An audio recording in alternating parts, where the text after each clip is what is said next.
नमस्कार मित्रांनो, श्री स्वामी समर्थ. तुम्हा सर्वांचे मराठी गोष्टी यूट्यूब चॅनलमध्ये हार्दिक स्वागत आहे.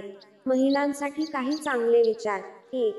जर तुम्हाला तुमच्या पतीसोबत आनंदी राहायचे असेल तर इतरांच्या म्हणण्याकडे लक्ष देऊ नका. 2. स्वतःला कधीही आपल्या पतीची मैत्रीण समजू नका.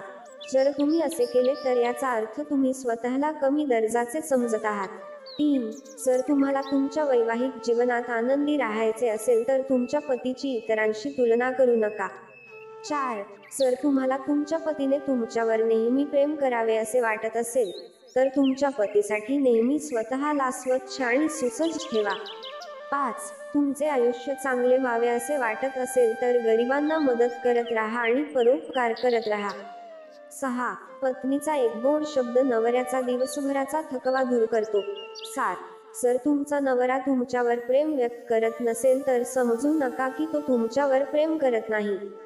इतरांवर प्रेम दाखवणे कुणाच्याही स्वभावात नाही. 8. बुद्धिमान स्त्री अशी असते की तिच्याकडून एखादी चूक झाली आणि त्यामुळे तिचा पती रागावला तर ती लगेच माफी मागून पतीचा राग शांत करते. 9. तुमच्या पतीची आर्थिक परिस्थिती समजून घ्या. त्याला परवडेल त्यापेक्षा जास्त मागणी करू नका किंवा खर्च करू नका. 10. पतीच्या परवानगीशिवाय त्याचे पैसे इतर कोणालाही देऊ नका किंवा पतीच्या परवानगीशिवाय कोणत्याही अनोळखी व्यक्तीला आपल्या घरी बोलवू नका. 11. तुमचा नवरा तुमच्यासाठी रात्रंदिवस कठोर परिश्रम करतो जेणेकरून तुम्ही आणि मुले आनंदी व्हाल आणि तुमच्या गरजा पूर्ण होऊ शकतील. नेहमी आपल्या पतीचा आदर करा, तो त्यास पात्र आहे. 12. तुमच्या पतीशी विनाकारण भांडण करू नका किंवा विनाकारण त्याच्यावर संशय घेऊ नका. जेव्हा आपल्या पत्नीच्या सन्मानाचा प्रश्न येतो तेव्हा तो आपला जीव धोक्यात घालण्यासही मागे हटत नाही.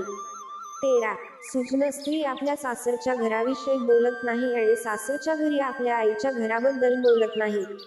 14. जी पत्नी प्रत्येक संभाषणात आपल्या पतीला टोमणे मारते ती तिच्या पतीच्या नजरेत तिचा आदर कमी करते आणि पतीचे तिच्यावरील प्रेम देखील कमी होते. मित्रांनो, जर तुम्हाला हा व्हिडिओ आवडला असेल तर व्हिडिओला एक लाईक करायला विसरू नका. तसेच आणखी माहितीपूर्ण व्हिडिओ ऐकण्यासाठी आमच्या चॅनेलला अवश्य सबस्क्राईब करा. तुमचा अमूल्य वेळ दिल्याबद्दल तुमचे खूप खूप आभार.